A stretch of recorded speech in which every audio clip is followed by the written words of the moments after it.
విశాఖ పూర్ణ మార్కెట్లో భారీ అగ్ని ప్రమాదం చోటు చేసుకుంది. అర్ధరాత్రి ఒక్కసారిగా అగ్ని కిలలెగిసి పడ్డాయి. 6 దుకాణాల్లో పూర్తిగా కూడా మంటలు వ్యాపించి అక్కడ వస్తువులు మొత్తం కూడా దగ్ధమైపోయాయి, బూడిదైపోయాయి. సో 4 ఫైర్ ఇంజన్లతో అక్కడ మంటలు ఆర్పారంటే అక్కడ సిచ్యువేషన్ ఏంటో అర్థం చేసుకోవచ్చు. సో 6 దుకాణాలు కంప్లీట్గా అగ్నికి ఆహుతైపోయాయి. సో న్యూ ఇయర్కి కొత్తగా స్టాక్ తెచ్చారట ఆ వ్యాపారులంతా. సో దీంతో భారీగా మంటలు వ్యాపించడంతో 6 షాపులు మనం విజువల్స్లో చూస్తున్నాం.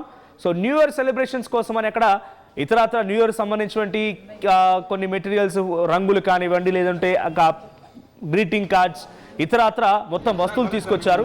సో ఆ సంఘటనలో 6 షాపులు అక్కడిక్కడే దగ్ధమవడం మనం చూస్తున్నాం. సో దీనికి గల ప్రధాన కారణం షార్ట్ సర్క్యూట్ అంటే తెలుస్తోంది. సో ఎగ్జాక్ట్గా 1 వారం క్రితం కొండగట్టు ఆలయం దగ్గర కూడా షాపులు పూర్తిగా దగ్ధమైపోయి సుమారుగా 40 షాపుల్లో చిన్న షార్ట్ సర్క్యూట్ కారణంగా అర్ధరాత్రి మంటలు ఎగిసిపడ్డాయి. పూర్తిగా అక్కడ ప్రతి వస్తువు కూడా కాలి బూడిదైపోయింది. సేమ్ అదే మాదిరిగా ఇక్కడ కూడా పక్కనే ఆనుకుని ఉన్నటువంటి 6 షాపులు కూడా పూర్ణ మార్కెట్లో ఈ షాపులకు సంబంధించి దగ్ధమైన విజువల్స్ మనం చూస్తున్నాం. పక్కన ఒకదానొకటి ఆనుకున్నాయి. ఒకసారి ఒక షాప్లో నిప్పు అంటుకుందంటే చాలు, అది ఒకదానొకటి అంటుకొని చాలా తీవ్రంగా 6 షాపులు మొత్తం కూడా వ్యాపించాయి.